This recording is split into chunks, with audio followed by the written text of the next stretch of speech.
Hello, ma'am. So, kindly state your name, age, and concern. I'm Christy Ann Zacarias Ardiente.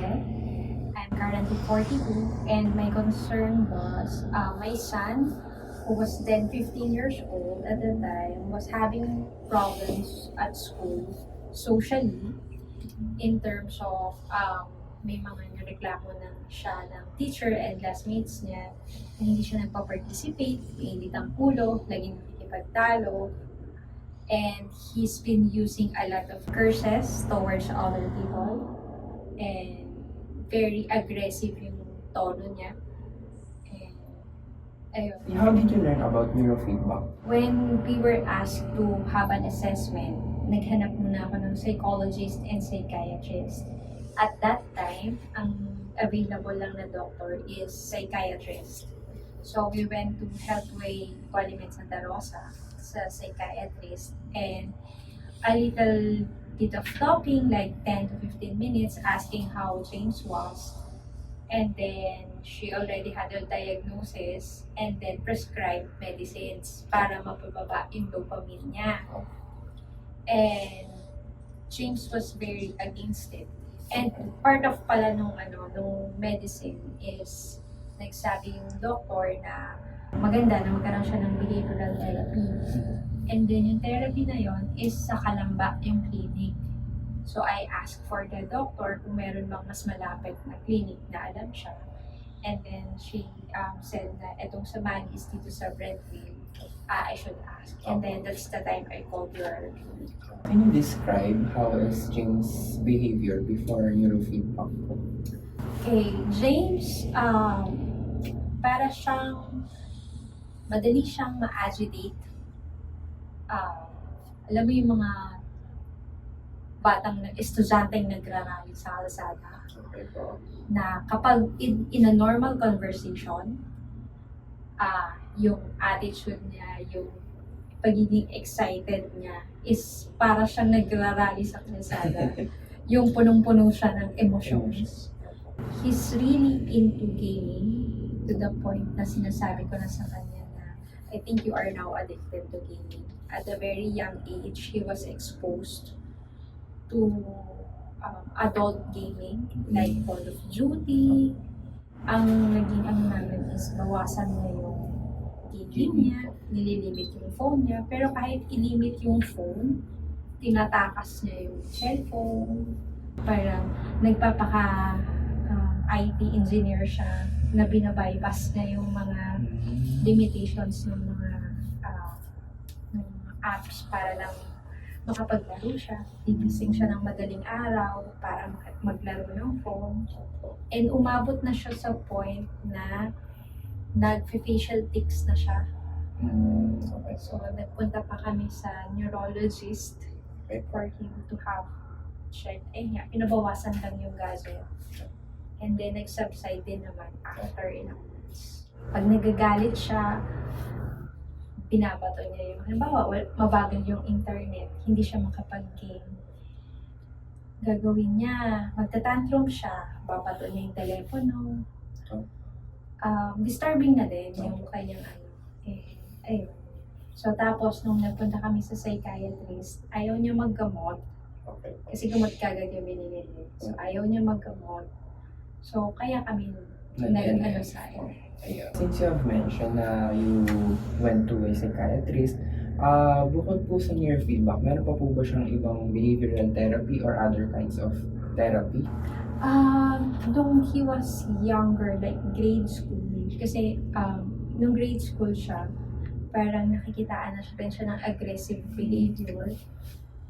Dahil nasa private school siya, yung guidance counselor, nagkakaroon sila ng talk after school hours, and then bibigyan siya ng task without the phone, na walang gadget, as in may task sila. Ayun lang. Pero somehow nag-subside naman din yung sobrang excitement niya sa mga other things.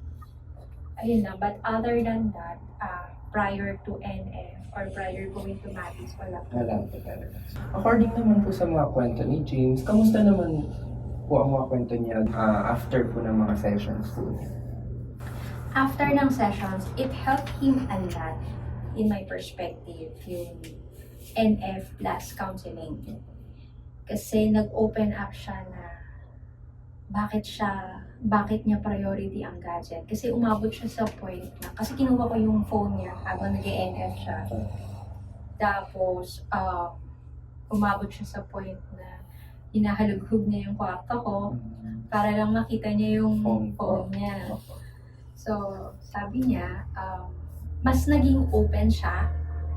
Kasi dati yan, kapag meron siyang gusto, hindi niya sinasabi. Sasabihin nila sa akin, you'll always say no, hindi mo ko maiintindihan.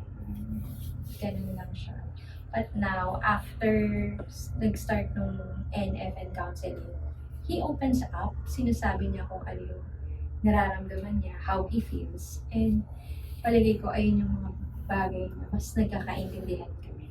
Good to hear naman po na itong mga naging improvement po ni James after po na kanyang neurofeedback therapy.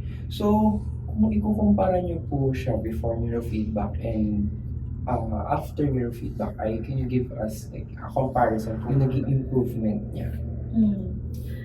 Of course, hindi naman yan nakukuha ng isang one session lang. Opo.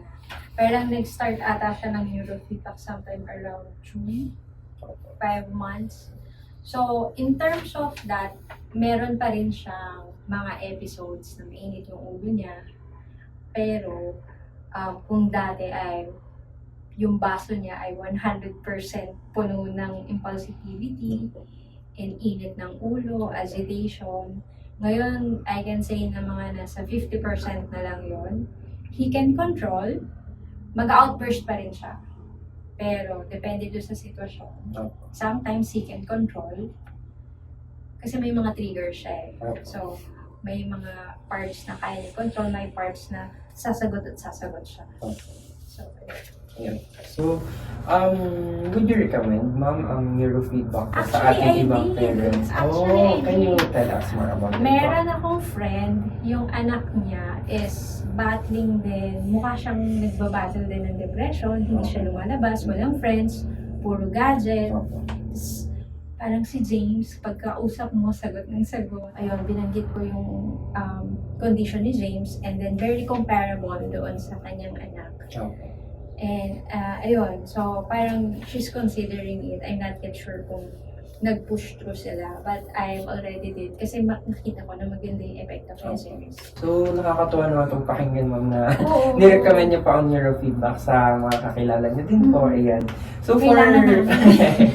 for our last question, ma'am, can you give, ano po yung may mga comments po ba kayo or feedback sa amin po in general po? I'm happy, actually. I'm thankful na yung I felt I am heard yung sa pagsasabi ko kung how to handle things. And it also helped na kayo bilang professionals nag-feedback sa kanya. Kasi iba yung tingin ni James sa isang professional kumpara sa nanay. I get it na kapag professional talaga, pag teacher, sabi ni ma'am, ganito ganyan yan, sabi ni sir. Tapos, lalo na kapag doctor, he has very high regards sa mga high-paying job na mga careers. At some point, he wanted to be a psychologist. Nag-iisip na siya ng business niya. And yeah, I'm very thankful na you're very open. And then, nakikinig si James sa inyo as his therapist, tapos ina-apply din niya yung mga sinasabi niyo. Naniniwala siya sa inyo. Ang laking bagay na naniniwala siya sa inyo.